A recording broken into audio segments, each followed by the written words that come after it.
Pangeran Muhammad bin Salman sudah menyampaikan kepada seluruh dunia cita-cita besarnya. Pada tahun 2020 akan berdiri kota yang termahal, termegah, terhebat di dunia.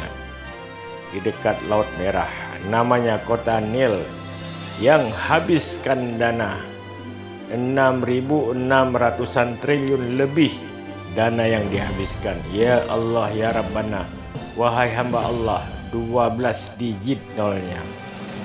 Ibadallah, dulu mereka miskin, mereka tidak punya apa-apa, tiba-tiba mereka menjadi kaya raya dan sangat berkuasa.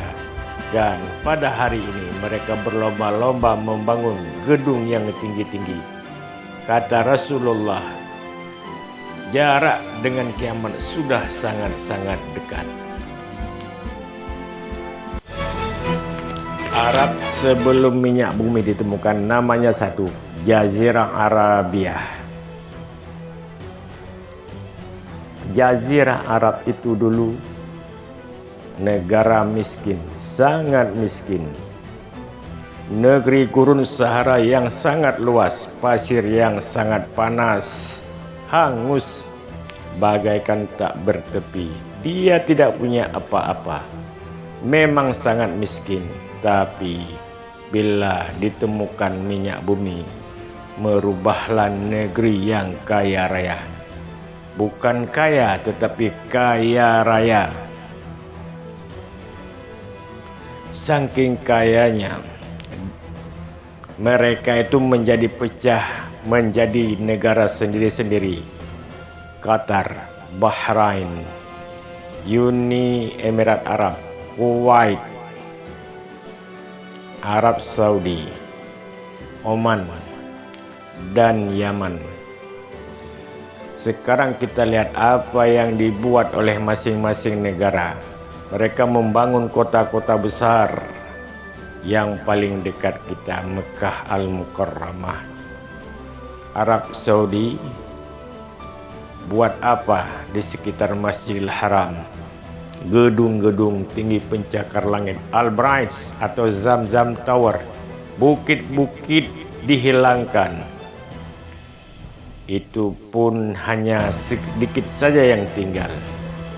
Megah mewah Madinah Al-Munawwarah, Masjid Nabawi yang begitu indah, megah, luas, sekarang hampir tenggelam. Dikelilingi oleh hotel-hotel yang berbintang 5. Ibu kota Riyadh ketika Raja Abdullah masih hidup, Pangeran Salman diangkat menjadi gubernur. Oleh Pangeran Salman, ibu kota Riyadh dirubah menjadi kota metropolitan. Jeddah dijadikan kota perdagangan dan industri. Lihat Kuwait, apa yang dibuat oleh Kuwait. Semua pembangunan yang dilaksanakan di Kuwait mengalahkan standar kota-kota di Eropa yang ada di Amerika. Kuwait harus angkat tangan dan menyerah dibandingkan negara sebelah Bahrain. Bahrain jauh lebih megah. Bahrain jauh lebih hebat pembangunan gedung-gedungnya, Masya Allah. Bahrain mesti mengaku kalah oleh negara sebelahnya, Abu Dhabi atau Uni Emirat Arab. Abu Dhabi tercatat sebagai negara termewah, terhebat, negara impian dan impian dunia. Semua cita-cita manusia ada di Abu Dhabi.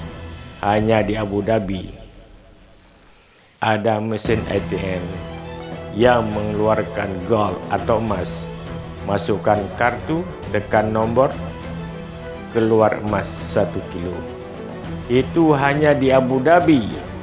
Hanya di Abu Dhabi ada bus kereta yang mulai dari kulitnya, casingnya, semua dari emas. Hanya di Abu Dhabi. Jangan tanya pembangunan, semuanya sangat megah. Dengan izin Allah, bulan ke depan itu Februari awal,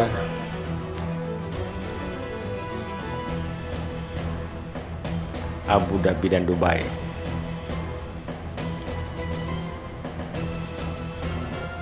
Abu Dhabi harus mengaku kalah oleh kota sebelahnya, Dubai, pemegang rekor gedung tertinggi nomor 1 di dunia hari ini masih di Dubai.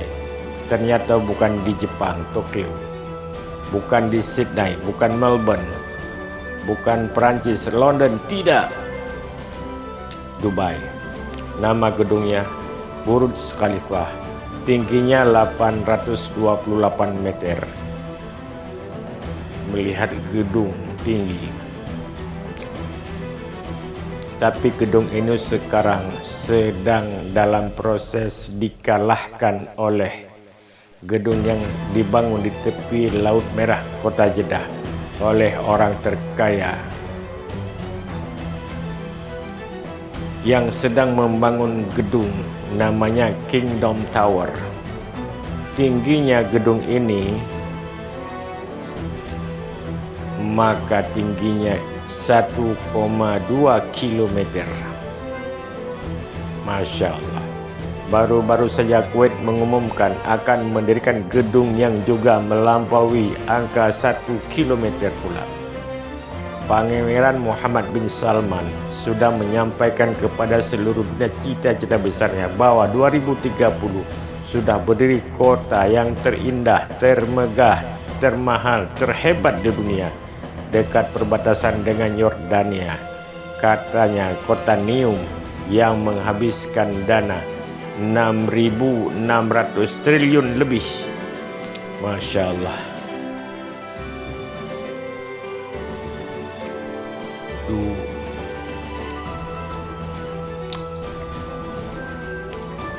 Dulu mereka miskin, mereka tidak punya apa-apa. Tiba-tiba mereka menjadi kaya raya dan sangat berkuasa. Hari ini mereka berlomba-lomba membangun tinggi, membuat gedung-gedung yang megah. Kata Nabi, jarak dengan kita sekarang dengan kiamat sudah sangat dekat.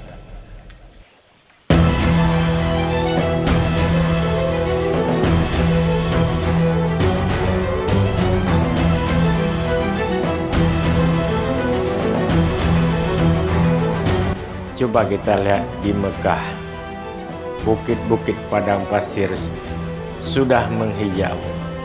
Kiamat, kata Nabi, tidak akan lama. Kalau sudah menghijau, maka akan menjadi kiamat. Sungai-sungai sudah mulai banyak airnya. Masya Allah. Pada tahun 2011, Imam Masjidil Haram namanya Syekh Suud As-Surai dalam khutbahnya menyampaikan hal yang sangat mengguncang bagi umat Islam. Apa kata beliau? Kalian lihat dan perhatikan, hai umat Nabi Muhammad. Rasulullah pernah mengajak Mu'adz bin Jabal berjalan-jalan di dekat daerah Tabuk. Lalu kata apa Rasulullah, wahai Mu'adz, apabila daerah ini sudah mulai antara ubun-ubun dengan kiamat sudah sangat dekat, salji atau salju tahun 2009 pertama sekali hanya semata kaki, 2011 sudah 1 betis, sekarang salju yang ada sudah 1 meter sampai ke Riyadh, bahkan Mekah, Madinah beberapa hari sudah ada yang berbungkus salju. Masya Allah, ibadallah. Inilah tanda-tanda kiamat. Allahumma salli ala Sayyidina Muhammad. Dalam hadis yang sahih, Rasulullah bersabda, la taqumus sa'ah hatta yahsiral furatul bil jabilin al-zahab yattatilun nasu alih wa yuqtalu kullu mi'atin tis'atun wa tis'un fayaqulu kullu rajulin. Kiamat tidak akan terjadi sampai lebih dahulu sungai Efrat mengering.